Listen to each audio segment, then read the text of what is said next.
Cool. Yeah, just tell us a little bit about yourself, Krishna, and then we can start. Awesome. Now, I am Krishna Bagla. I have been in the ICT and cybersecurity industry for more than 2 decades. I am currently working for a New South Wales government agency, and I actively volunteer and mentor across different forums. So I'm a member of ISACA, IC2, ISA. I am also uh, in one of the initiatives by the New South Wales government, where I'm the New South Wales Cyber Ambassador, where I go to schools and talk to kids about possible career paths in cyber. Um, I also mentor quite a few people, whether who are already in the industry or trying to get in the industry through AWSN, which is the Australian Women in Security Network. Um, so yeah, I've been in this industry for a long, long time. And like I was telling Adri that I've been in cyber before it was called cyber and it was called common sense. Since then, I've been doing cyber. Yes, Yeah, it's a pity that common sense doesn't exist anymore, right? absolutely. Well, Absolutely. that gives us a job, I suppose. That's right. That's right. Awesome. So, guys, as usual, let me just go back to the house rules. Since we're a group, please keep your mics muted. Raise your hand when you want to speak. We'll follow the order. Recording and posting on YouTube. English only. Don't be shy. If we're not here to judge. We're here to learn. If you don't feel comfortable speaking, just send your questions via chat. And as usual, let's make these fun. So this is the time of the week that you can sit back, relax, and learn a little bit about cyber, ask questions without being concerned about judgments or anything like that. So I will move on to your PowerPoint, Krishna. So you tell me when to move to the next slide, please. Yeah, for sure. For sure. Cool. I think I put that slide of journey purely because just curious with Sarah and Luan, what stage of journey are you in? Are you trying to get into cyber? Are you already working in cyber? What is your current stage at?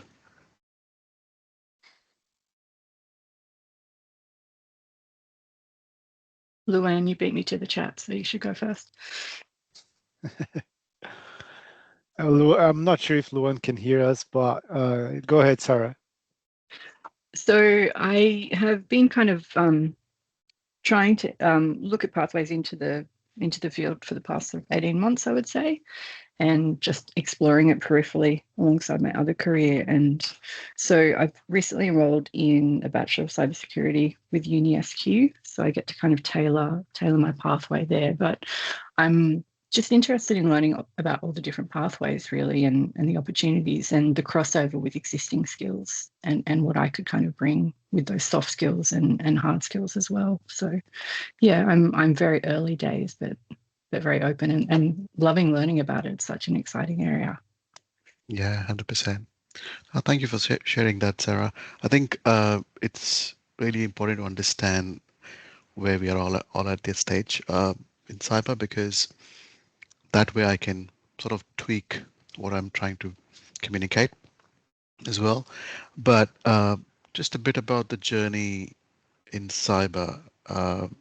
We hear all these news about, there is 4 million jobs in cyber, and there is you do these certifications and you do that and you will get a job. You do volunteering and you'll get a job. It's not that easy. Let's cut through all the noise.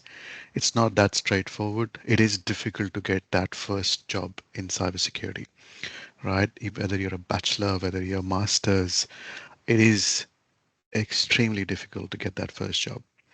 Um, Purely because even the entry level jobs which are released nowadays, they just by default ask for 3 to 4 years minimum experience. But how do you get that experience if you don't give me the opportunity? So it's a vicious cycle. Um, So I usually don't go by these news articles, and I call the fluff where it is a fluff, which is 4 million jobs in cybersecurity. Um, I think that is purely based on the number of advertisements for a job. It's not based on actual requirement, the actual companies needing that many people. So that's that. And I think from a journey perspective, also the fact that I'll share something about me. So I started back when we had CRT monitors and the big PCs which were developed, and I'm talking about 20-25 years now. Um, so I started working in a shop and building PCs by hand. That's where I started. Then I got into IT support. Uh, and that's where I sort of just kept saying yes to whatever opportunities came in and grew up the ladder, was managing, clients globally. I was flying across the globe, managing international companies, working for a consulting firm, managing the infrastructure, security, network operations center, security operations center, all of it. Uh, and then I moved to Australia probably around 12, 13 years ago. And guess what? I had to start everything from scratch. So when I came to Australia, none of what I did back in India mattered anymore. So I had to start from literally scratch, rock bottom. Um, and that's when these are the opportunities which helps you to zoom out a little bit and say, I am not the person of that ego which has been set in my head. The success criteria is not about my job titles anymore. The success criteria is I am here. I need to do what works best for me. Um, so initially I did had that block in my head and I kept trying for the same level of jobs which I had back home. Mhm. But obviously I got rejections. And to be honest, I still have that Excel sheet. I maintain that. I had uh, heaps of rejections. And from there on, it was a journey again because I started again working in a service desk environment. But here I am working for a state government, heading their security operations. So I think it's all about having that patience, zooming out a little bit, um, and working towards it step by step. That's what really matters. Yeah, so that's very important that you mentioned, Krishna. So you basically had to start your career from scratch when you moved to Australia, right? So in my particular case, I'm also an immigrant. I was a bit luckier because at the time what I did, and I'm sharing this story because I think it's important for new joiners to understand different angles of how to start in this area. So I've been in the cyberspace for more than 25 years. But when I moved to Australia at the time, I used to write a blog. It was called myinfosecjob.com. And within 2 months, I had 28,000 followers or people reading the blog because that was like 2008, 2009, so a long time ago. So when I got to Australia, I had people who knew my blog and reached out to me saying, "Hey, I've read your blog, and do you want to come for an interview?" So when I first landed, I had interviews booked with Deloitte, PwC, and Sense of Security. I don't know if you remember Sense of Security, Yep. Krishna. Now CyberCX, part of the CyberCX group, right? So something that I did a long time ago was I tried to go above and beyond. And I didn't try anything, to be honest. I just started writing about it and posting it online and posting on LinkedIn as well, which gave me more visibility, right? So it was a coincidence. It's not like I did that on purpose. I started the blog like 6 months before I came to Australia, even before when I knew I was coming to Australia. So perhaps my tip for those would be get yourself noticed, make noise, like good noise, right? So use LinkedIn in your favor, write blogs, labs, and create groups on WhatsApp or Facebook or whatever of cybersecurity professionals or new joiners in a cybersecurity journey, and start positioning yourself as an authority in this space, even though you might not have lots of knowledge, but you have attitude, right? A positive attitude. You're a go-getter. So I would say companies look at your positioning as much as they look at your technical skills, right? So um, as a hiring manager, for my business, I always say, and these people here in this group heard it many times, and I would like to hear your opinion as well, Krishna. But I rather hire someone who shows being proactive and having a positive attitude and a go-getter kind of person that doesn't have much of a cyber experience, as opposed to a cyber genius that does not know how to communicate, right? So um, because I know I can develop that person in the cyberspace. I have the knowledge, my team has the knowledge, so it's natural for people to learn and become better. But developing soft skills is the hard part, I believe. I would like to hear a little bit from you as well, Krishna. 100% totally agree to that because even even when I'm hiring for roles in government and even in my team, I my communication is pretty clear that I am not looking for technical superstars. I'm looking for people with the right attitude, with the right behavior, with the right approach. Because technical solutions, I can make them learn, you know, Mhm, but you can't change somebody's behavior or approach towards a problem. Yes, even the approach can be changed a little bit with some mentoring, but again, when we talk about attitude, that really can't be changed for a person. So that's what mhm, I really look for. I mean, like you said as well, Adri, I mean, communication is absolutely key. It mhm, does not matter whether you're working in a security operations center, whether you're a pen tester, whether you're working in governance, risk, and compliance. Communication is absolutely baseline. And when I talk about communication, it's not just like talking and writing in plain English. It's about having that clear communication when you're talking to people at different levels. Because trust Y- me, when in cybers, you will be talking to people at all sort of levels. Doesn't matter what your title is. Especially during an incident. Absolutely. Absolutely. Even if you don't want to talk to them, they will be interested to talk to you. Yeah, yeah. So Krishna, I'm not too sure if you've been through these. Probably you have as much as I have. Like during a cyber incident, you have the CEO, the CFO, and everybody breathing on your neck, Yep. looking at the screen, and you're like freaking out. You're shaking, right? Like, oh my God, I can't mistype here. I can't do anything wrong because I have the CEO over my shoulder. And yeah, it's a scary situation, but you learn from it at the end of the day, I suppose. Yeah, I think your first incident is always going to be your teacher, I say, because you learn a lot of things from it. You will mess up, trust me, you will mess up. Not everything will go perfect. People in our industry keep saying, have IRP, incident response playbooks, just go by that, you'll be fine. But trust me, when an actual incident happens, IRP goes outside the window. Nobody cares. Nobody remembers what the line item was. Everybody's just bothered about how do I get this back on track. A Especially hundred when percent.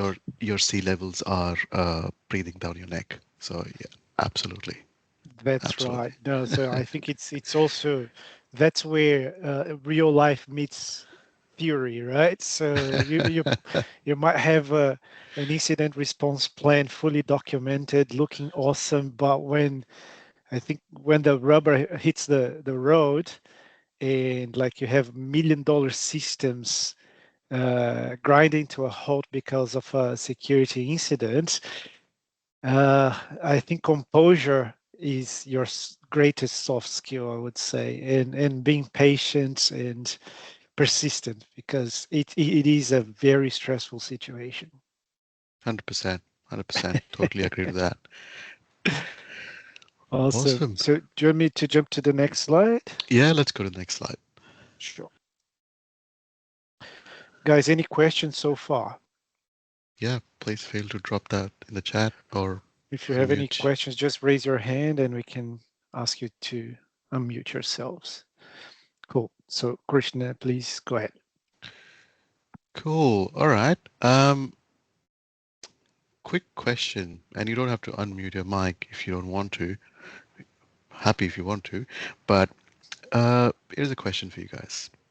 How many of you have gone through or read through an article that these are the top paying cybersecurity certifications?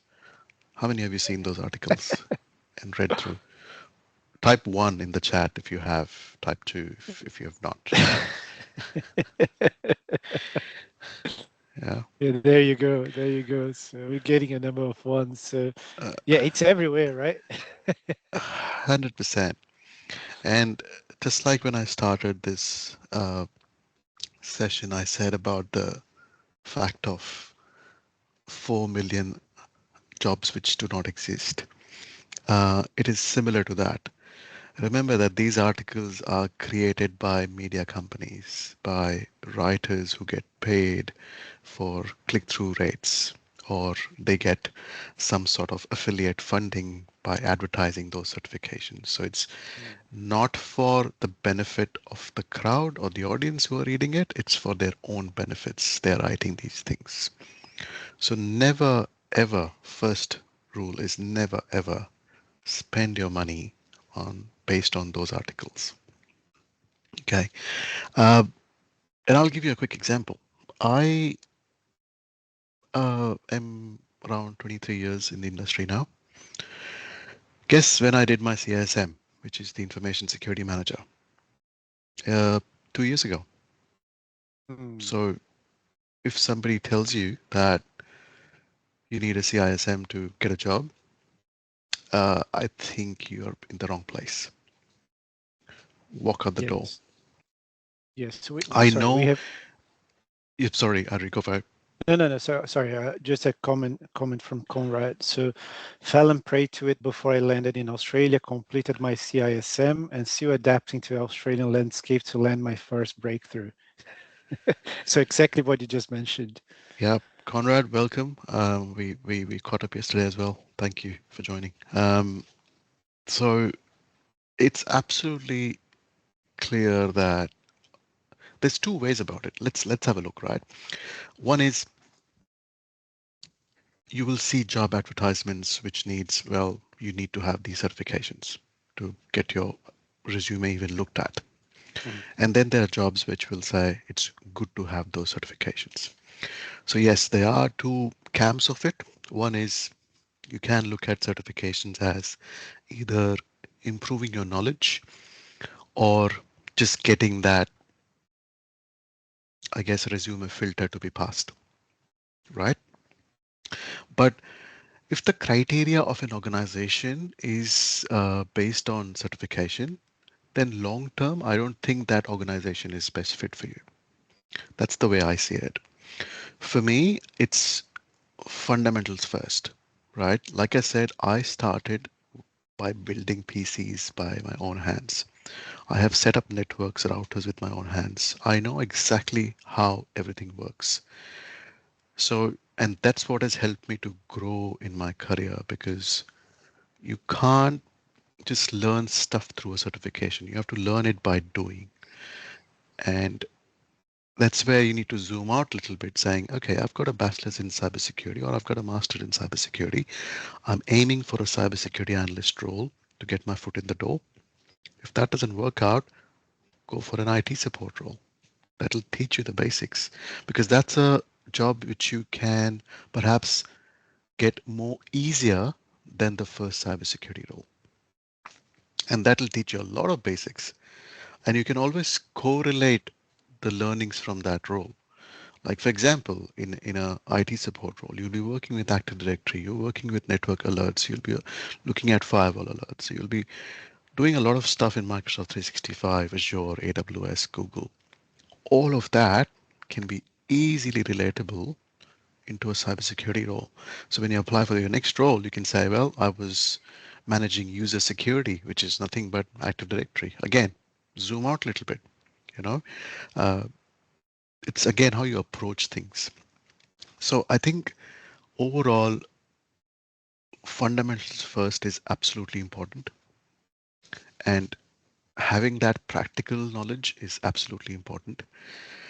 I have hired in the past, I've hired people who had showcased that they actually have a homegrown lab and they have set up everything end to end their home and actually showcased by going step by step how they did it and what is the outcome, rather than hiring a person who has just recently done a certification about that specific topic, right?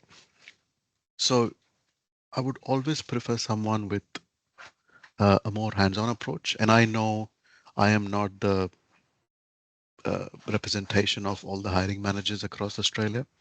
You will get different types of people in the market. Um, you'll have to tweak it based on what you know about that person. And that's where, going back to Adri's point, I think whether it's fortunate or unfortunate, I won't comment, but I think visibility has become very important. You need to be visible. You need to be out there. You need to be showing up consistently. And that's really important because if you're trying to get to a certain job or a certain role, you need to be in the faces of people who are trying to get that roles. You have to be in front of the faces of people who own such companies, who usually hire for such roles. Whether it's through volunteering, whether it's just through attending free sessions, even these sessions, you never know. Uh, so I think that's really important. So I think with certifications overall, I would say they show commitment. So if you're doing it for learning, great, go for it. But don't invest on certification thinking it's going to give you a job. If that's your idea, it's not going to happen, right? Um, there are some caveats to it though. Like there are some industry certifications which are very, very difficult. Like for example, in the pen testing environment, we've got OSCP, Mhm. which is very, very difficult to pass, and it's very practical sort of a certification. Obviously there are quite a few bit more which has come up.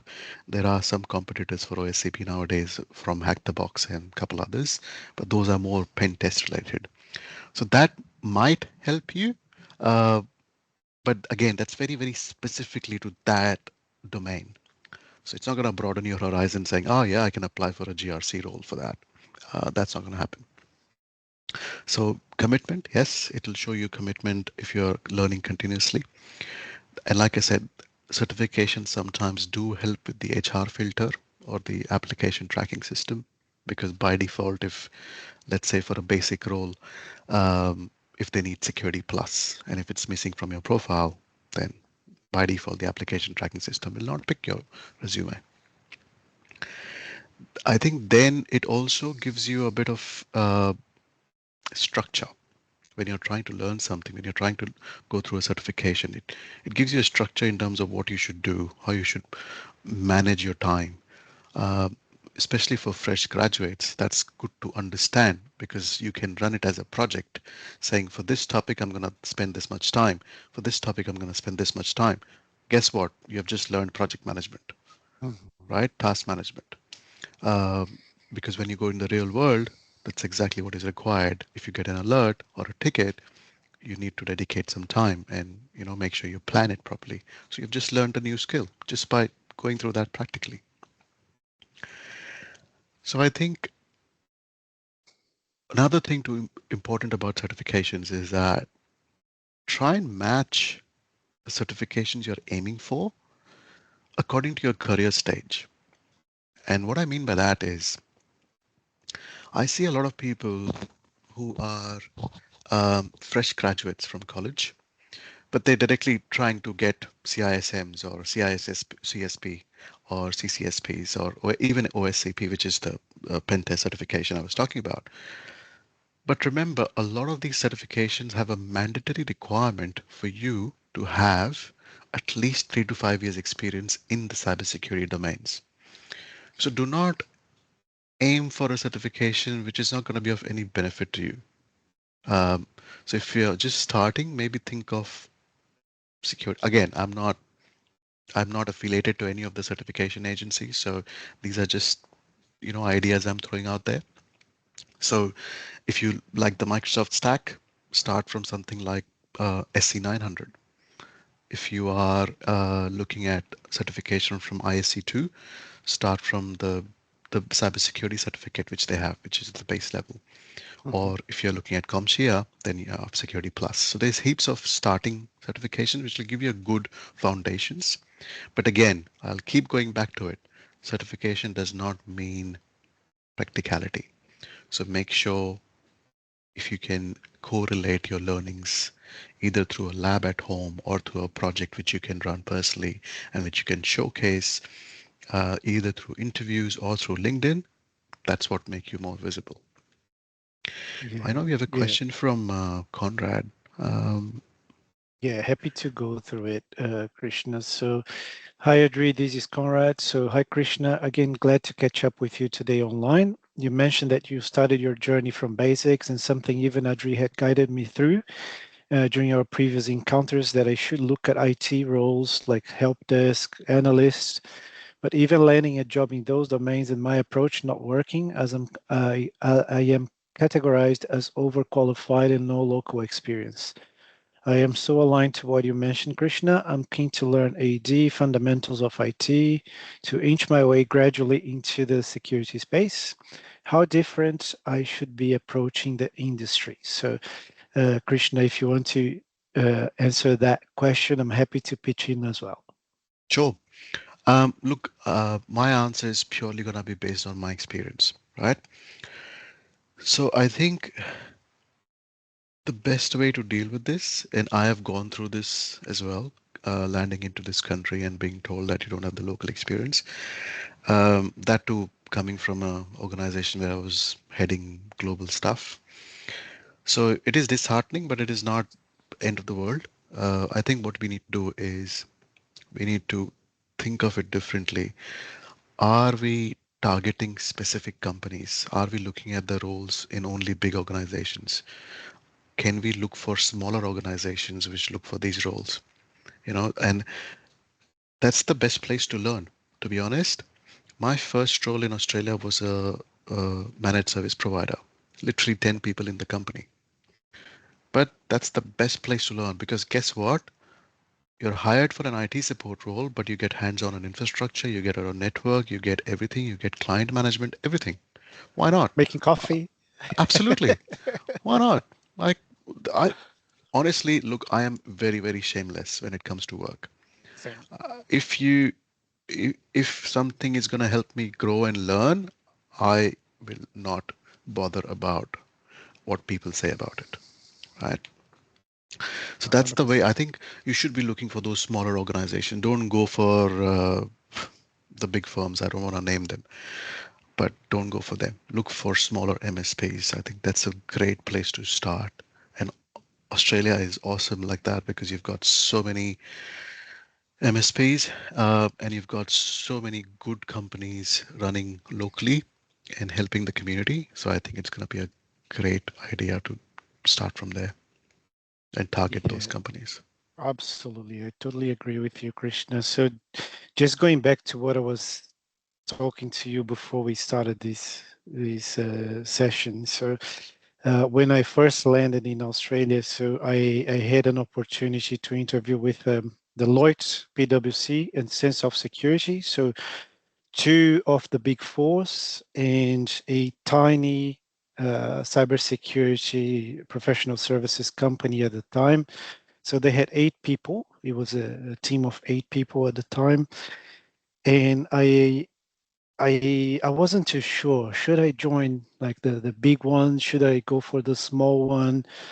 And I reached out to people who have worked for PwC and Deloitte, And what I've heard was these guys are going to suck the blood out of you. They're going to make you, it, put you in every single engagement you can imagine, and you're going to burn out very quickly.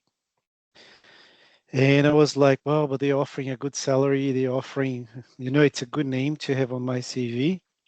Guess what?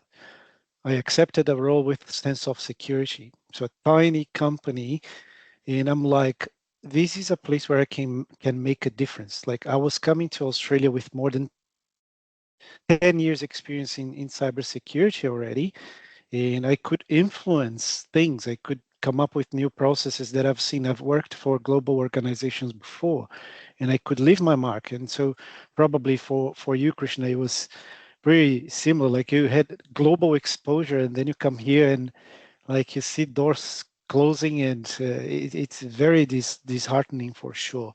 But just to add to what you were saying with regards to finding your first role, even in the IT space, not necessarily cyber, we just recently hired or we brought in a graduate to join us on a 3-month basis, and I will tell you why I brought in this graduate.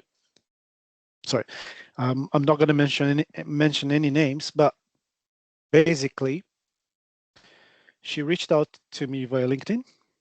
She reached out to me via Seek email. Like I was going to events, she would bump into me, like, "Hi, Adri, do you know who I am?" I'm like, "I'm not too sure." She's like, "I'm that person," and I'm like, "Oh, okay." And she's like, "I want to work with you someday." And she kept persisting and persisting and persisting. And I'm like, I know she doesn't have much of a cyber background, but she's a persistent person. And I'm like, if there is someone who's going to bring me results, that's probably this person, right? And it was the same thing when I was hiring for a BDM. So Param is our BDM, and I put a post on LinkedIn for BDMs in the cyberspace. I got hundreds of applications. Say, well, I don't know about you, Krishna, but I get people sending me their CVs out of the blue on a daily basis via Yep. every channel, right? And like, how do you stand out? So Param, he applied for his role, for the role, and he pinged me on LinkedIn. Hey, Adri, I just applied for this role that you published. I'm really interested. I'm happy to come and see you, have a chat with you, tell you what I've been up to, and so on and so forth. So he was the only one that actually went above and beyond. The rest of the people were just applying for the job online, right? And this is something that I reiterate in every session with these guys here. Always go above and beyond, because the basics are being done by everyone, right? So you need to stand out, and by showing persistence, don't be annoying, right? But you can show up at events where, like, if you know that you want to work for a particular company, you go to that event. So there are events every let's say first Wednesday of the month, or ASA events. So show up. If you see the person, the hiring manager, go and have a chat with them. Hey, like, someday I want to work for the company. I want to work with you. I admire what you guys do. I'm interested to learn about how you guys do things. So get yourself noticed. Do you agree with that, Krishna? 100%. 100%. Because I think visibility is very, very important. Gone are those days when you can, just look for jobs on Seek, apply them, then sit back and relax, and you will get an offer. Ain't gonna happen. Um, 100%. So, sorry to interrupt you, but with certifications, I think one more thing I would add to it is, especially for people who are landing in Australia and have English as their second language. People usually ask me, Adri, what certificate should I get to get a job in Australia? What's the first certificate? I'm like, just get yourself an English certificate, like an English language certificate, like a TOEFL or whatever. Because if you're not able to speak the language properly, no matter if even if you are the best cybersecurity professional where you come from, if you're not able to communicate in the local language, it's definitely an issue. And another thing that I wanted to say for those who come from different countries is I think being bilingual is a benefit because you need to simplify your language as much as possible because you're learning a different language, right? And in the process of explaining what's going on, you're going to go straight to the point. This is what's going on. So don't think that you are at disfavor if you're not fully dominant of the language. Of course, you need to be able to communicate, but don't think that that would put you at a loss, unless, of course, you're not able to communicate. Yeah. And I think with the certifications, there's another two piece of things I want to say that, um, again, I'll probably sound like a broken record, but fundamentals has to be first, please. Because think of an example. In my world, a lot of people know me as the dad of analogies. So here goes one. Um, so think of fundamentals and certification like it's like trying to learn advanced cooking by memorizing a recipe without even knowing how to boil the water. So great, you know the recipe, but you don't know how to boil the water. How are you going to even start that cooking? You know. So remember that. Secondly, I think one of the ideas to increase that visibility is, let's say, even if you're starting at a very basic certification, start posting about the learnings on LinkedIn. You know, day one, I am targeting this certification. Day two, I have learned this topic today, and this is what I learned, and this is what I'm trying to do. Day three, go through the whole journey. What's the harm? What's the worst which will happen? I know it's very, very extremely difficult to go out in public and say things, and you think, oh, everybody's looking at you. Everybody will say, what are you saying? I don't care. Trust me, everybody cares in a way. But on the other side of it, do not care about anybody's opinion. Do it for yourself. That's very, very important because when you're trying to say something, people will have different opinions. When you're trying to write something, people have their own opinions. Who cares? It's your opinion, and they have their own opinion. So Yeah. link. So, Krishna, I think you just raised a very interesting idea, which is, let's suppose you're starting from scratch and you post on LinkedIn, today's day one of my whatever certification you want to achieve. I know zero about it or very little about it, and this is going to be a diary of how I progress, right?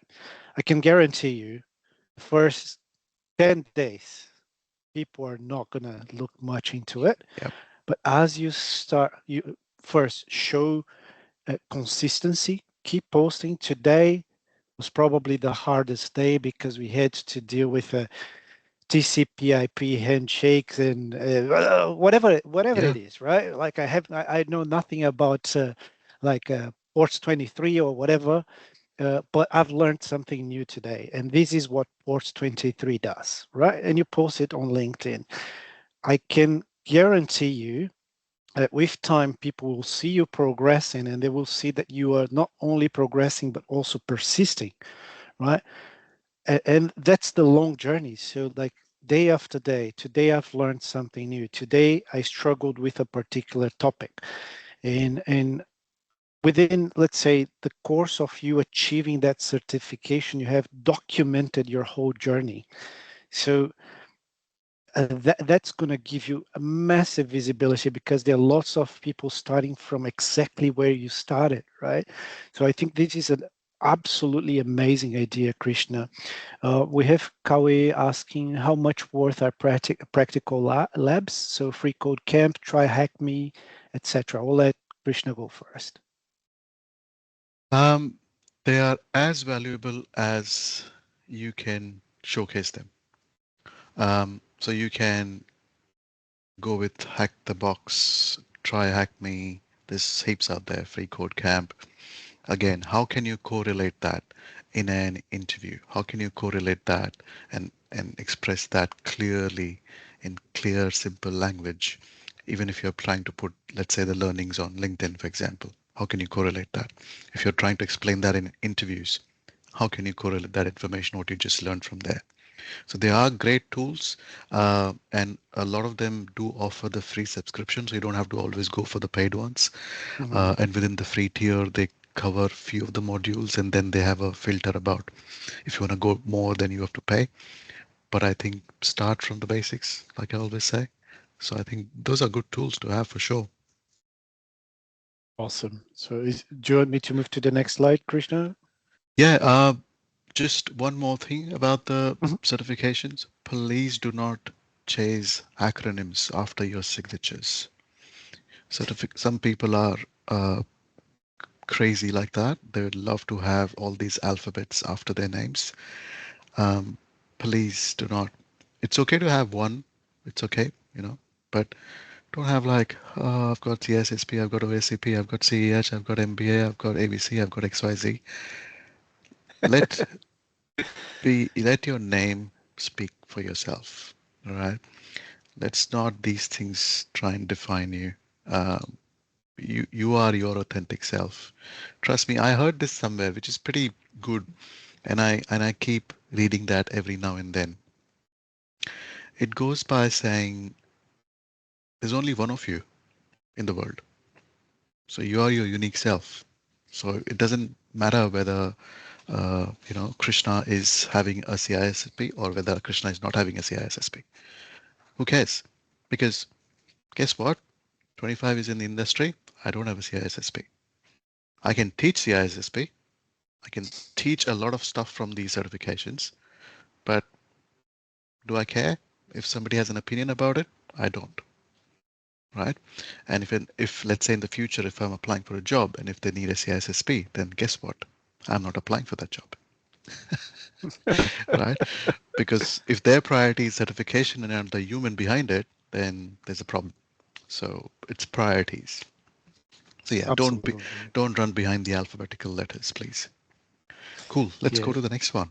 So before we move to the next one, so Sarah is saying, as someone who has done this via blog, I can attest to the power of sharing story. Humans connect with story.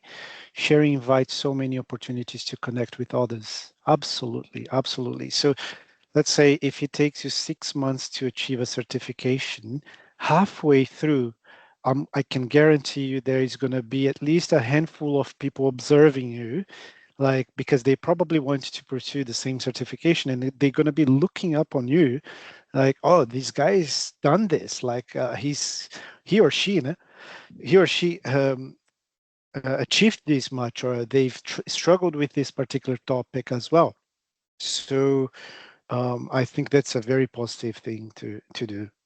Absolutely. And that's a very good point, Sarah, because we are humans. We do get touched by stories, which is more humane rather than um, machine.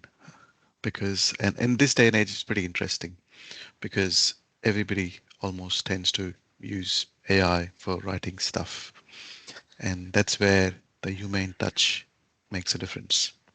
So be cautious about that as well. 100%.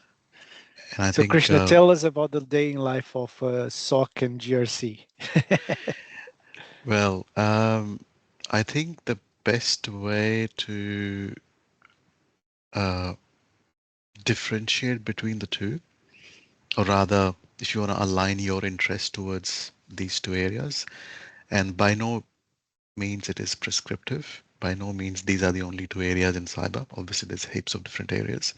Offensive, defensive. I've not even gone there because we don't have that much time in the session to go through every piece of that. I would love to go through that in the future. But I think of it like, let's say if you're starting out and if you're a person who uh, love puzzles and adrenaline rush, hands-on tech, looking at detailed stuff, then you will enjoy SOC, which is Security Operations Center.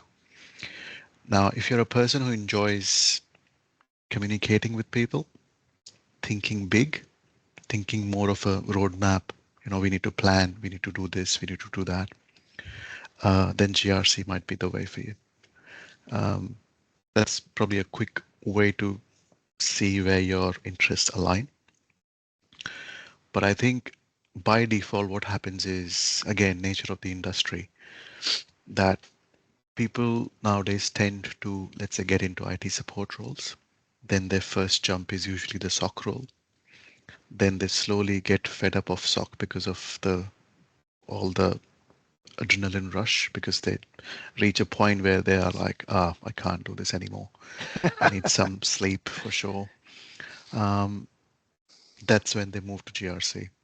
That's when they start looking at either GRC or management roles and stuff like that. And some things naturally just happen organically. You don't have to even think about it. Again, based on where your interest lies, where your career progression where you want to be. And that goal setting is very important for yourself.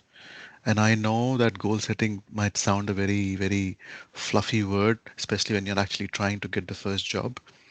But trust me, have that goal still set in your head, because when you get that first job, you'll get so busy with it, then you'll forget about what you were trying to achieve. So always have that end goal in mind, what you're trying to get to.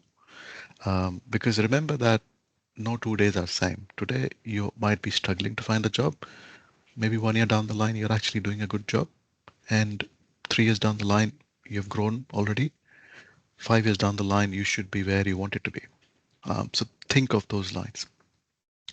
But going back to SOC, I think there are quite a few different SOC services.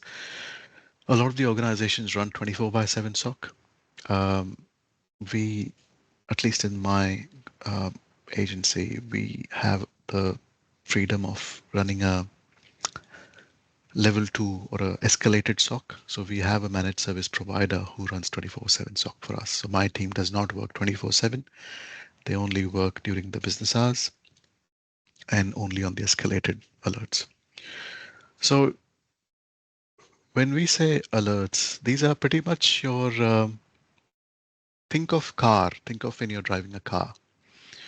And when you're driving a car, as soon as the engine light goes orange or red, that's an alert, right? So that's an alert for you. Similarly, in SOC, we get alerts for any weird activities in the environment. It could be a network-based alert. It could be a user trying to log in suddenly from a different location where they have not logged in before. So alerts could be different styles of alerts. And then we've got in the 24/7 shifts, usually what happens is in the morning when the person comes in, they usually start with getting a handover from the person who was working the night shift. That's where they start. So they check with them, what are the alerts which you were working on? Are there any continuation of that? Do we need to follow up with someone during the daytime? Was there a breach? Did we notice? Do we need to create an incident response for it? So on and so forth. So there is a checklist which goes through the handover, the morning handover when the first person comes in. And during the day, it's more about really monitoring and triaging, which means we are looking at all our tool sets. So we have got different tool sets to monitor those alerts. It could be dashboards, it could be various versions of it. And there's so many tools out there. It's called as the event management system. So, and you would have heard about Splunk, Sentinel, Elastic. All these are industry tools which are used for monitoring and detection. And the trick is not about spotting all the alerts. The trick in SOC is about deciding which ones matter the most. Because from the volume perspective, I'll give you an example. When I was heading the global SOC operations back in the days, the number of alerts which we used to receive was in 25,000 lines. So there's no way humans can actually correlate that information. So The intention is to not look at every single alert. The intention is to identify and set rules in the tools, which will tell you, hey, this is your high priority alert. You need to act on it right now. This is your medium priority alert. After you do your high, go to this. These are your low. As of now, it's not risk, but it may become risk if you don't concentrate on them. And there's informational alerts, which is like, we've got this advisory from, let's say, ACSC or from CISA in US that there's a new vulnerability which has come out. It'll give you an alert saying, hey, just for your information. So you'll need to check whenever you can whether that vulnerability applies to your environment or not. So that's what it means. You don't have to really act on every single line item at any minute. It is about creating that prioritization and planning it properly. But here is a problem, and that's where fun starts. That sometimes it has happened that we are all humans, right? We can create rules and policies as much as we can on the tools, but tools are tools. They are running on rules which is created by us. So guess what? If we have not created a rule for a specific type of alert and we missed it, and that's become a big ticket, then that's where the fun starts. That's where the adrenaline starts. And a lot of times when you read about Optus, Medibank, and so on and so forth, very typical examples of such things where they got the alert. They said, that's okay. It's a low alert. But within a matter of minutes, like, oh no, it's not low. No, it's not low. Mayday, mayday, shut down everything. And that's the reality. And that's the level of stress which comes in during that time. And that's what Adri and me were talking about earlier at the session, that that's exactly the minute where all the C-level executives will be standing right behind you saying, what is happening? Please tell us. So while you're trying to concentrate and find out what is happening, they will keep poking you. What is happening? Please tell us. Please tell us. And with different companies, it's very different approaches because some companies uh, are very cautious about the fact that any incident will go to the media as well. So the communication channels has to be very clear. While you're managing the incident, you have to make sure somebody is actually communicating sideways, upstairs, downstairs. So there's a lot of parallel activity happening. There's a lot of multitasking happening, but it's all teamwork. You're not the lone rider. Remember that in SOC, that's the benefit. You're never the lone rider. You'll always have a team, whether it's a small team, a big team, but you'll always have team. So the idea is that you distribute that work. One person looks at just the alert and trying to identify what has happened. The other person is sitting right next to them or on the phone or on the meeting, and they are communicating sideways. Another person goes, okay, I'll communicate upstairs. So there's a lot of parallel activities happening. So it's all very hands-on, a lot of fun. I say fun, but it can get stressful. It can get really stressful. It's like, think of it like hopefully, nobody had a chance to go through emergency response in the hospitals, but I'm sure you must have seen those shows that when as soon as the patient comes in, everything just goes, come on, and you see like 5 different people working on it. Another analogy in my bucket is if you guys are fans of Formula One and you see the pit crew, that's a classic example of a team working together. And that's what should happen in a SOC. The car comes in, everybody knows what they need to do. The guy who's on the wheels, he's changing the wheels. The guy who's on the fuel, he's changing the fuel. Everybody knows what they need to do. Everybody knows what their time limits are. Everybody knows what the expectations is. That's a perfect world. That's a perfect scenario. But usually in companies, you may not see that perfect world, but that's the intention to get there. Um, Challenges in SOC, like I said, majority of the companies run 24/7 SOC. So you will be working rotating shifts. You'll be working weird shifts.